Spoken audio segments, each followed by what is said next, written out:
Hello, and nice to see you again for this second video where I'm suggesting resources that I think are brilliant for the history classroom.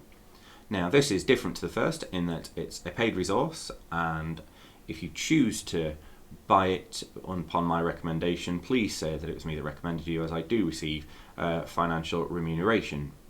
But I only recommend resources that I think are brilliant and worth investing in.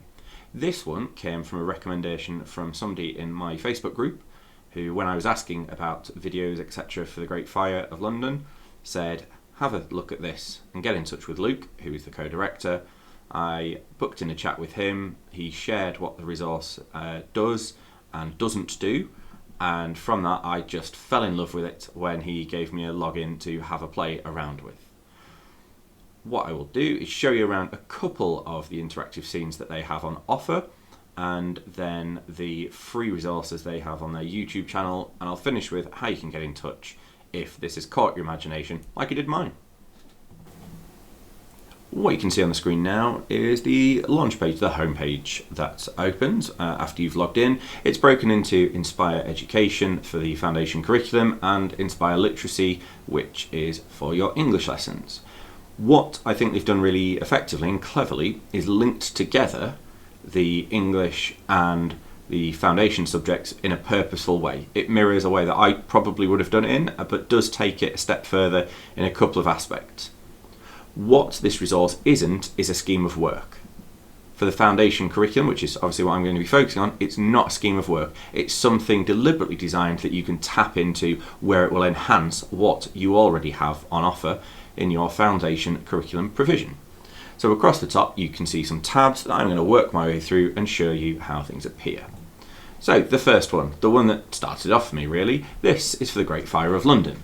You can see Explore Scene on the right hand side. We'll look at that in a second. That's the interactive element to it. It lists the resources that are available, so there are lessons with history. The main focus is history, and it's an event beyond living memory. As we scroll down, I was really surprised to see this level of detail and real specific content to support the teacher and allow them to have a greater understanding. I'm just scrolling through, as you can see. And at the bottom there is all of the other possible uses that you may want to tie in. You don't have to fully make use of the Great Fire of London history element, but you can. The main element I'm going to show you today is the actual interactive scene, which you can see on the screen now. It's captivating, it's animated, which is quite useful given the nature of some of the things that we're teaching, but it offers quite a lot. So you can see we've got elements to click on, so if I click on that, it just tells you what things are. Here you can see it's focusing on Thomas Farriner's bakery, and it gives you why in the background. Now, the elements that I found interesting, as I wouldn't have thought to do it this way, is the fact you can add a bit of a soundscape on. So I'll just click on the relevant section.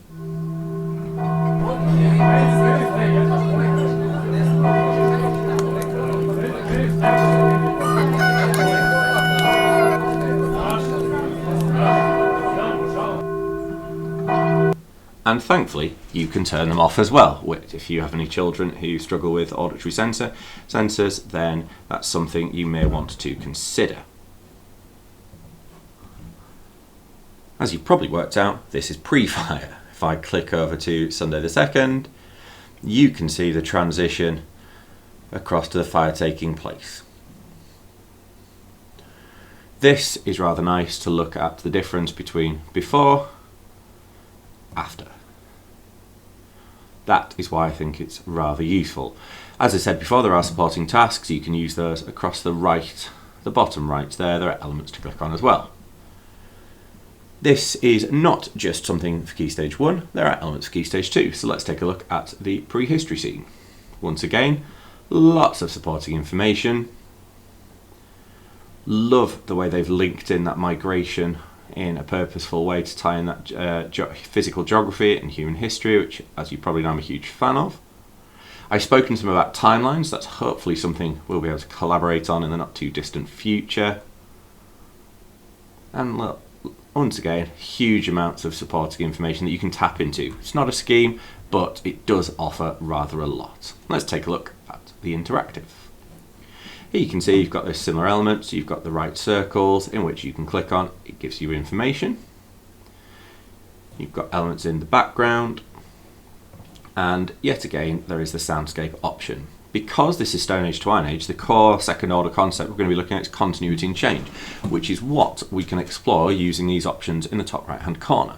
So if we go from this camp from the Paleolithic into the Mesolithic, instantly we can identify some really key changes that have occurred. The nature of the homes in which we've got the actual climate itself has changed and the activities that people are doing. Once more we can transition over to the Neolithic and you can instantly see those continuities and changes in actions. Each time the red circles are going to help us look at what's going on. If I click onto Bronze Age, it opens options where we can take this a step further. But in this case, this particular scene focuses on the Stone Ages. Last but not least, they have a YouTube channel, which you can see the dress across the top, with a wealth of free videos that you can have access to, in this case, without having to pay.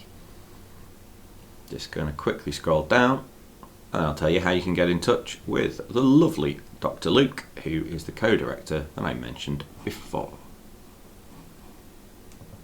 So, hopefully you found that useful, interesting, and agree it's a brilliant resource that you might be able to tap into in your school. As I mentioned, it is a paid resource and therefore does require a financial outlay. If you want to get in touch with Inspire.Education, then they have a Facebook page. Give it a like and you can see what's they're producing. They're also on Twitter, so you can follow both by searching Inspire.Education. I will put in the video description how you can get in touch with them directly through their website and through email. What you might want to do is book in a chat with Luke, who will explain in far more detail and with far more understanding than I currently have how you can get the most from the subscription. Hope you found the video useful. Please do give it a like, and any recommendations of resources you're a huge fan of, I'd love to hear about them in the comments. Thanks very much. See you later. Bye.